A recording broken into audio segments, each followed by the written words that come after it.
चुनावी सरगर्मियां काफी तेज है। चुनाव में जीत के लिए प्रत्याशी पूरी जोश और उत्साह के साथ मेहनत कर रहे हैं, लेकिन चुनाव लड़ रहे प्रत्याशियों की जीत का फैसला जनता जनार्दन ही करेगी। सदर विधानसभा में मुकाबला काफी दिलचस्प देखने को मिल सकता है। सपा, बसपा और भाजपा की त्रिकोणीय लड़ाई में किसकी होगी जीत और किसकी होगी हार, इसका फैसला 10 मार्च को चुनावी नतीजे आने के बाद होगा। वहीं सदर विधानसभा बसपा से चुनाव लड़ रहे गौरव नंदन ने मीडिया से बातचीत कर अपनी जीत का दावा किया हो चुका है। आज आपने नॉमिनेशन भी कर दिया है जी।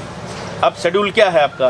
देखिए, शेड्यूल तो ये है कि नॉमिनेशन एक ऐसा प्रोसेस होता है जिसमें कुछ ना कुछ आपको टाइम देना पड़ता है। तो 2 दिन ऐसे रहे जहां हम प्रॉपर कन्वेंसिंग और कैंपेनिंग नहीं कर पाए, लेकिन हमारे जो टीम थे, सदस्य थे, वो पूरी तरीके से जी जान से लगे हुए थे, चाहे वो किसी वर्ग से जुड़े हो। और इस बार जो सबसे बड़ा मज़ा आ रहा है देखने में वो ये है कि बहन जी क्या कोर वोट बैंक के अलावा सभी वर्गों का जो सम्मान की उनकी नीति है, तो सभी वर्गों में बड़ा जोश है, हर कोई जुड़ना चाह रहा है। सबको पता चल गया है कि आने वाले वक्त ये जातिगत धर्म के नाम पे भेदभाव का नहीं है, सब वर्गों को साथ में लेके चलने वाला है। जनता के उन मुद्दों की बात करना है जिसमें सबका भला हो, चाहे वो शिक्षा हो, रोजगार हो, इलाज की बात हो, और चाहे वो दूसरे तरीके से व्यवसाय में और दूसरे विकास की बात हो, क्योंकि गरीबों को कई चीज़ों का अभी तक सम्मान नहीं मिला। पढ़ाई की बात हो, उसका व्यवसायीकरण बंद होना चाहिए, सबको बराबर का हक मिलना चाहिए। तो लोगों को लगता है कि कहीं ना कहीं राजनीति में नए मुद्दों की बात होनी चाहिए, बदलाव की ज़रूरत है, और सब लोग हमारे साथ हैं। नेताजी, चुनाव बिल्कुल नज़दीक है और प्रत्याशी एड़ी चोटी का जोर लगा रहे हैं वोटरों को लुभाने के लिए।